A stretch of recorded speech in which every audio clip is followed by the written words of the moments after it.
Relaxed hair regimen should always be evolving and improving. Mine has and continues to do so, and I'm going to be sharing how in this video. Hi, I'm Leah and welcome to my channel, ARelaxedGal. Here is where I share my experiences with relaxed hair and oily skin. Go ahead and subscribe if that interests you. Over the period of time I've been caring for my relaxed hair, I've seen several trends that have come and gone, also different techniques that were popular and not used much anymore. Some of those are things that I've used in my relaxed hair regimen, but I realized I don't use them or do them much anymore. And so I'm going to tell you what those techniques and products are and why I don't use them anymore. The first one is co-washing. Co-washing is when you're doing a gentle cleansing of your hair using a rinse out conditioner or what is sometimes called a cleansing conditioner or co-wash. The key benefit of co-washing is that you're not removing but adding moisture to your hair. Now, I used to do this in between my washes or on a weekly wash day if my hair was feeling dry and not really that dirty. When I started putting this list together, I really couldn't remember the last time that I co-washed my hair. I just don't feel like I need to do it anymore, and that's because my hair holds moisture really well in between washes. Also, I feel like it's not enough benefit for the amount of manipulation my hair will have to go through for that extra wash. And also, co-washing doesn't clean as deeply as I need or want my cleanser to do for my hair. So it doesn't work for me as a weekly wash and would have to be something that is midweek. And that just doesn't make sense for me anymore. When I look and see women talking about taking care of their hair, I don't see or hear them talking about co-washing much anymore. It seems to be less popular than it was even 5 years ago. I've also noticed that several brands that had co-washing products have discontinued them, and I don't really see more brands coming out with co-washes. There seemed to be a period of time where almost every brand had a co-wash, and now I barely see them out there on the shelves. Now, would I co-wash my hair again? Maybe, but only if I felt like it needed it and it would actually really benefit from it more so than my weekly washes with shampoo. The second thing I don't include in my hair regimen anymore are green tea hair rinses. Rinsing my hair with green tea is something that I recently stopped doing. The reason I was doing it is because tea rinses are a good, natural, gentle treatment for our hair. And the benefit that you get from the rinse actually is determined by the type of tea that you use because each tea brings its own type of benefits. Now, I did green tea rinses because when I was using a caffeinated green tea, it would really help to reduce hair shedding. Additionally, the green tea rinse helped to soften up my hair and soothe my scalp. I did green tea rinses off and on for about 10 years and actually was more on than off. I would do them during my wash day after I shampooed, but usually before I deep conditioned. I recently stopped doing them and it really wasn't on purpose. It just happened that one wash day I forgot to brew the tea and bring it to the shower and I was like, hey, I'm not gonna worry about it. We're just gonna skip it for this week. I realized I liked not having that extra step in my wash day, so I just stopped doing them altogether. The third thing I stopped including in my hair regimen is apple cider vinegar rinses. So like tea rinses, apple cider vinegar rinses is just another natural hair treatment that I used to do. I would rinse my relaxed hair with apple cider vinegar by taking some and diluting it with twice as much water so that it really wasn't that strong. The reason I did apple cider vinegar rinses was because of the many benefits they have, such as helping to balance the health of your hair by lowering the pH, helping to alleviate scalp itching by taking care of the bacteria and fungi that are typically the cause of the itching, and also removing buildup from the hair and smoothing the hair cuticle to help eliminate frizz. Now, I would typically do my apple cider vinegar hair rinse around the same time as my green tea hair rinse. I just wouldn't do them as often. I would do it maybe every other week or once a month. Now, I was doing these apple cider vinegar rinses on my hair because they would make my hair feel smoother and I would see less frizz. I did stop doing them as it just felt like it was an extra step, and while it was helpful, I really didn't see a lot of negative difference in how my hair was looking and feeling when I stopped doing them. I really feel like the apple cider vinegar rinses and the green tea hair rinses were more beneficial for my hair when it was in a damaged state. The fourth thing I stopped including in my relaxed hair regimen is air drying to 50% or more dry. Question for you, who bought into air drying being so much better for your hair than using heat?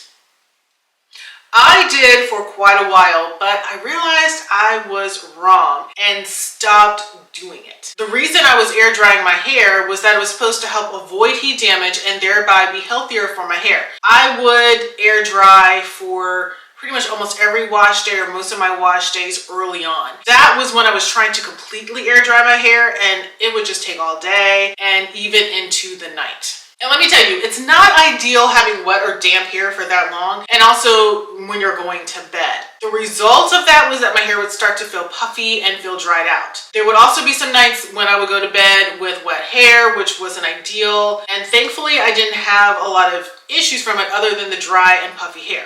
I then tried to switch to doing my hair 50% dry by air drying and then finish up with using heat, which was a little bit better, but I still didn't feel like my hair was as moisturized as it could have been.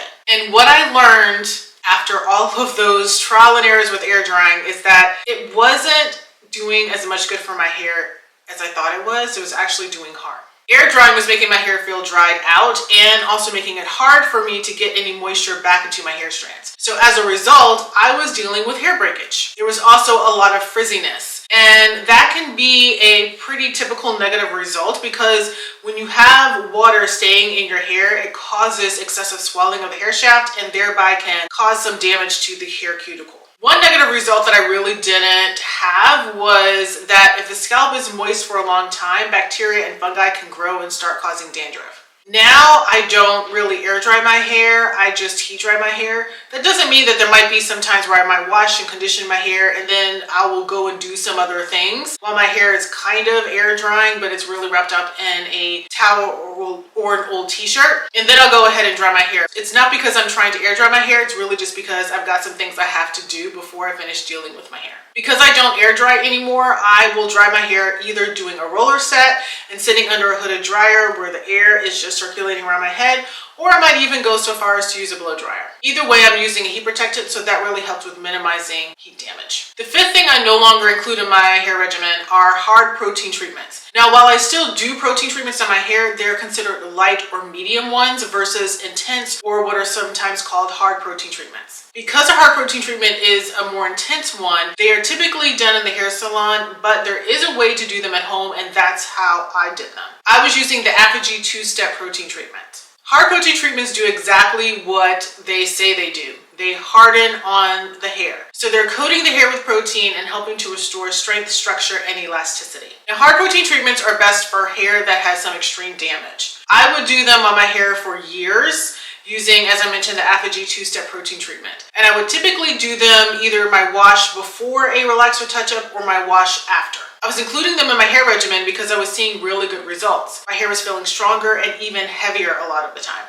My hair was also looking smoother and a little healthier. At some point though, I stopped doing this type of hair treatment. And I can't remember exactly why I did it, but it might have had something to do with the amount of time it would take to do them. And I just felt like it was a lot of time spent on my wash day doing this, and my hair was also in a better state and I didn't feel like doing these hard protein treatments was helpful anymore.